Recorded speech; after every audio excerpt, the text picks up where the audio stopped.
never was. I don't know. It was we were trying to. We felt we needed to make a contribution, help to make this world a better place, to make the gospel a bit real to people and all. That was what we were about. And I wasn't going. I know. We wasn't. I'll make myself a big nip. Lonnie King used to think that way, but the rest of us wasn't thinking that way. Yeah. I do. And we were not thinking that way. Period.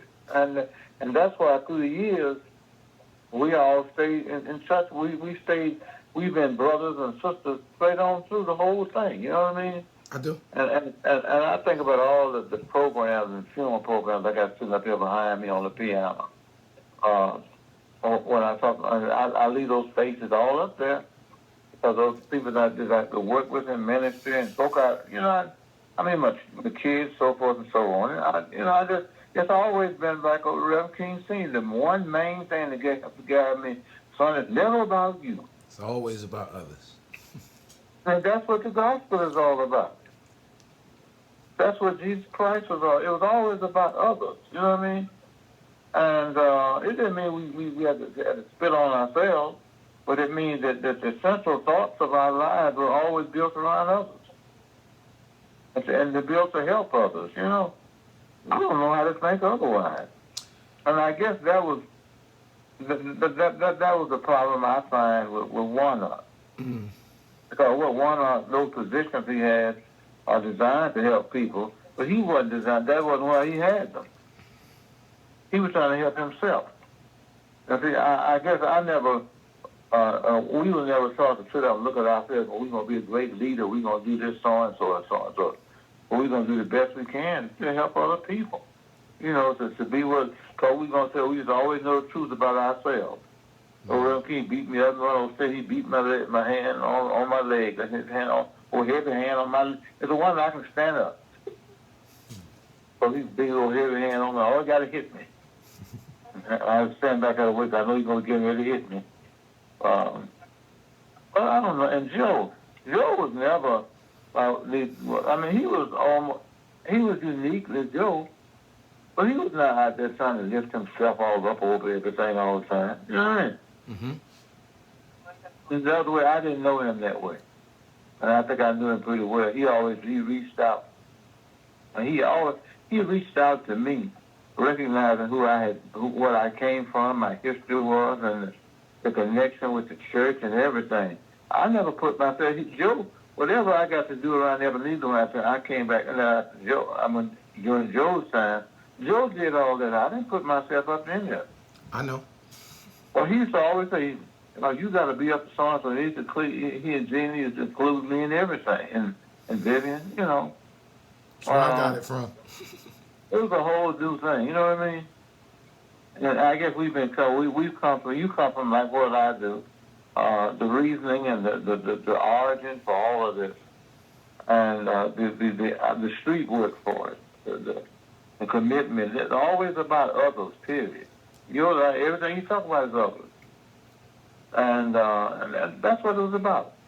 It didn't mean we didn't have ourselves involved, but it was the basic goal was to be for others. You know. I'll tell you what I got. I got my gift yesterday. Didn't I? A box of money. Yeah. Boy, I need me a box. Pop, you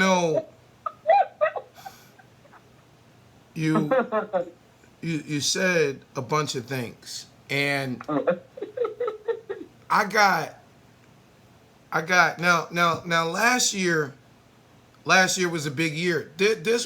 Last year was my first full semester, full school year. And my second decade as chairman. Herbie was our founding chairman, and Joe was our founding pastor. That's the way Yolanda put him. And I got to be dean. And when Herbie went on, that was a lot. That's what I first heard of you, Dean KJ. Yeah, that was a lot. And so,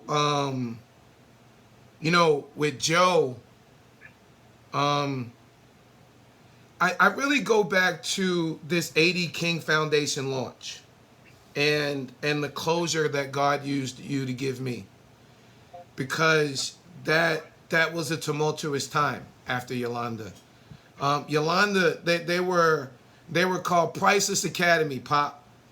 They were Right. the Fulton County Young Women's Leadership Academy, Right. and they were charged up to be walked into Coretta Scott Young Women's Leadership Academy with Yolanda. And when Yolanda died, that ripped everyone apart. The boys in Best Academy, we could deal with that. The girls were just beginning to express themselves. Just, it took a couple of years for us to work through some stuff. And I don't think that 2011, I threw the watch night party in the King Center auditorium, but I realized that God, every time we got a big event, God be setting us up for something. Because 2011, that's when we had, you're not going to remember him. His name was Jaheim Herrera. I think he was 11 years old, used to come to events out there in DeKalb County, and he's getting bullied in school, and he went home and he hung himself. And that became the issue, or the big issue around bullying. And we didn't bring it out much, but it was, what was this little boy being bullied on at school, made him go home and hang himself? And it was the fact that they were calling him homosexual. That's when the little boy Wilbur Willis squeezed the boy butt cheeks in the back of 113. And Shannon wasn't big on investigating it, but he just came from Eddie Long, clean up boy stuff. Warnock just came from a little thing over there with Baltimore, that little boy scandal. And I didn't do it as a member of staff. I rode up to Emory, knocked on the boy door, choked him out.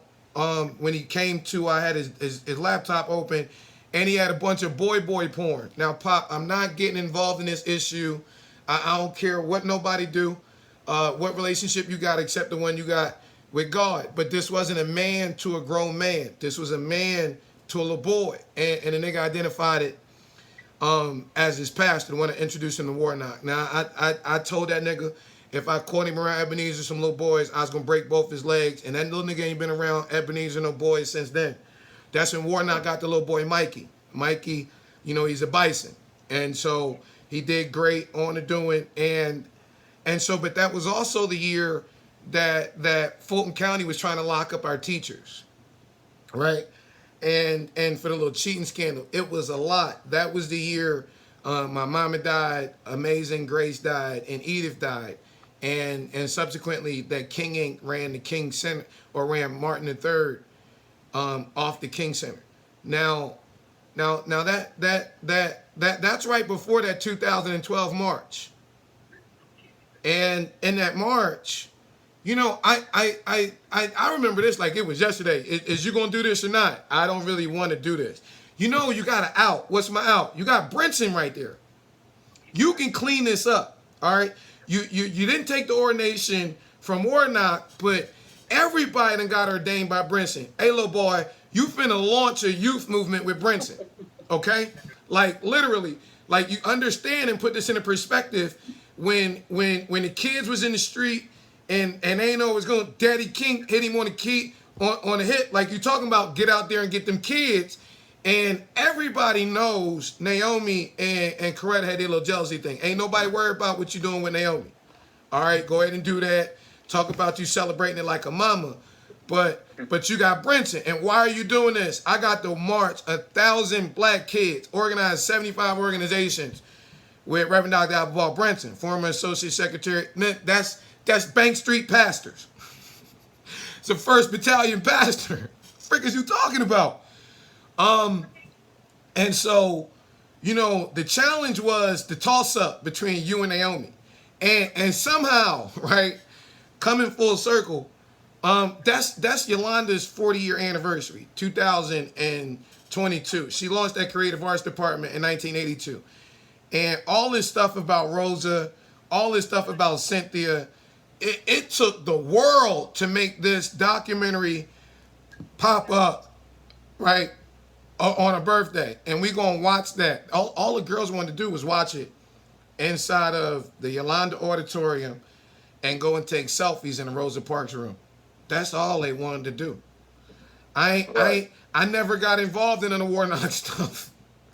I didn't. That wasn't you. That was Marv. That was Marv. That was all Marv. See, for me, growing up, when it comes to learn, see, I learned the entrepreneurial Jesus from Sully. I learned how to walk away from this political stuff with Herbie. But as a 15-year-old, when I need to learn community engagement, when I need to learn shepherding, Sully, you changing Africa in the corporate world. Herbie, your ass is running United Negro College Fund. Joe gonna teach me how to do engagement. And you know that I'm gonna be candid with you. I wanted Chip. You remember Chip Davis? I can't remember. I wanted Chip only because Chip was a sales guy. He was in business, and I wanted to learn from Chip. And right. Joe gave me the Marv, and I was like, why? I had two questions for Joe, right? So when Sully gave me the Herbie, he was leaving. So I had that talk. You getting this license because I'm leaving. All right, cool. But now, Herbie, your ass ain't going nowhere. Is you giving me away? I didn't know what watch care was. He was like, no. So he gave me the watch care thing. Then my question for Joe is, why you give me Marv? And he sat me down and he had this famous talk, well, I'm going to tell you what God assignment for me in your life is.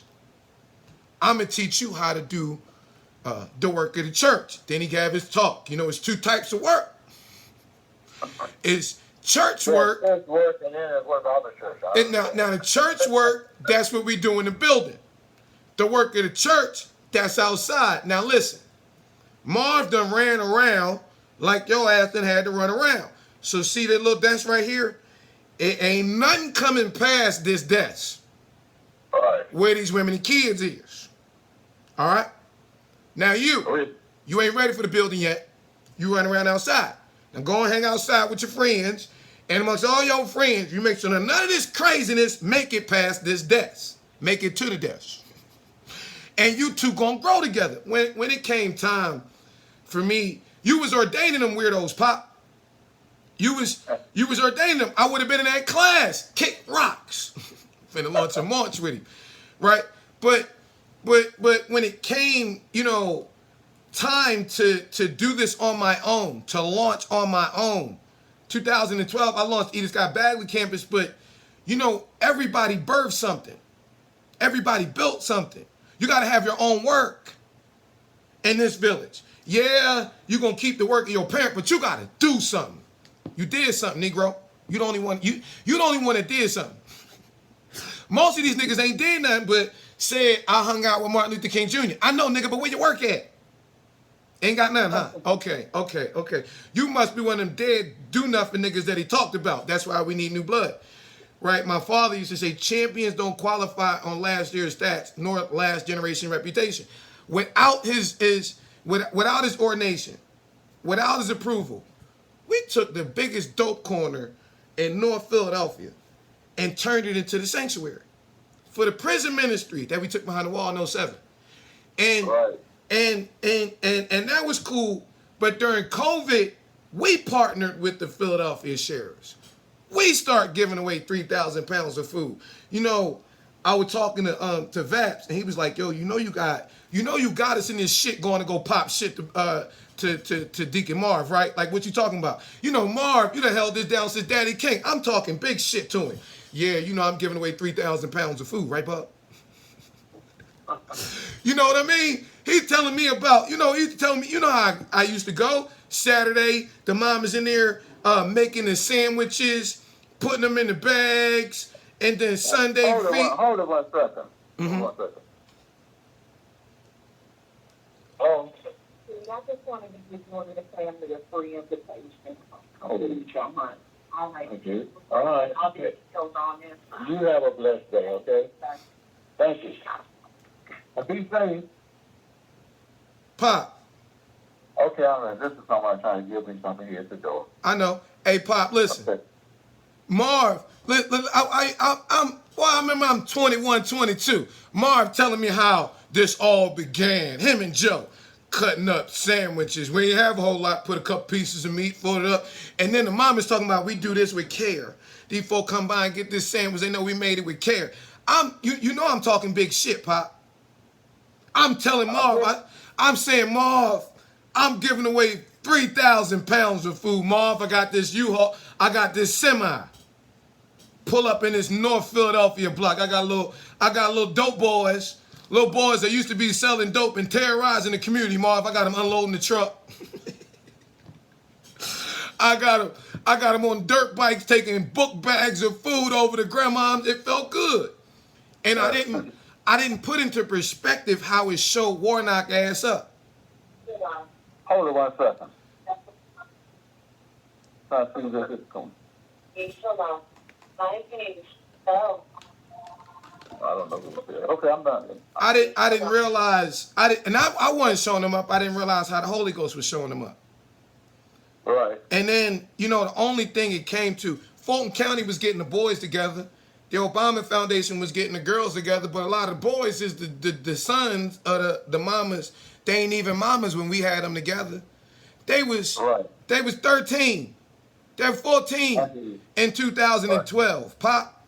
They were 15. They 30 years old now. Got little babies. Used to come by Ebenezer and hear a little story. Used to take a little picture with Christine. And I'm gonna tell you my biggest mistake. And I ain't even do it. Willie Watkins did it, cause he ain't do it to me.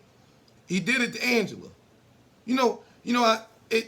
I was talking to Vaps, and it's unfortunate that because Angela, you know, I look her in the eyes in that little video clip. I said, Ange, I can't bite my tongue no more. And she said, you know, signature with her, do it in love. Don't bite your tongue. Don't get yourself worked up and do it in love. Well, girl, you don't really know, because she's so postured.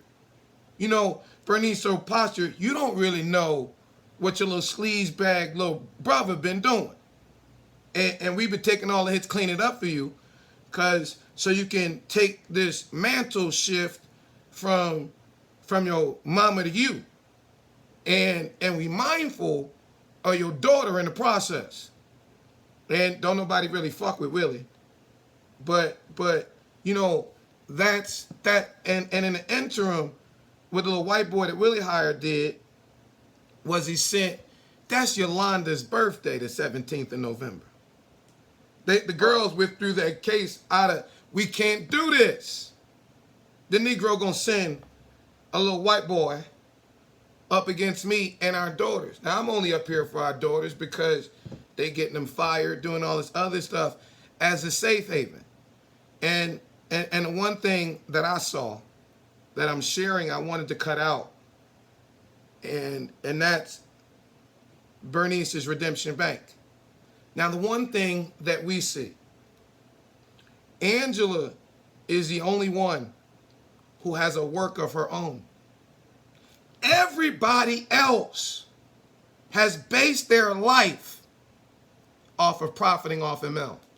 She's kept it pure. She's held down that sacred line from Jenny to her mama to her.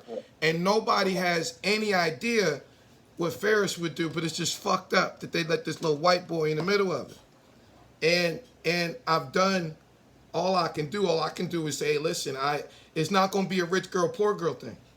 And I'm going to take the hits that I got to take. I wish I could have Angela to have a conversation, but Pop, I don't know if I sent you the picture. I think I sent you the picture. One of our daughters, good little girl. Got a little 4-year-old daughter. And yesterday, waiting for me to pull up because they didn't have rent money from all of this. Was sleep in a truck. 90 degrees outside, Pop. Can't handle a little girl sitting out there. Not when God positioned me to create a safe haven. I won't do it. Right, I understand.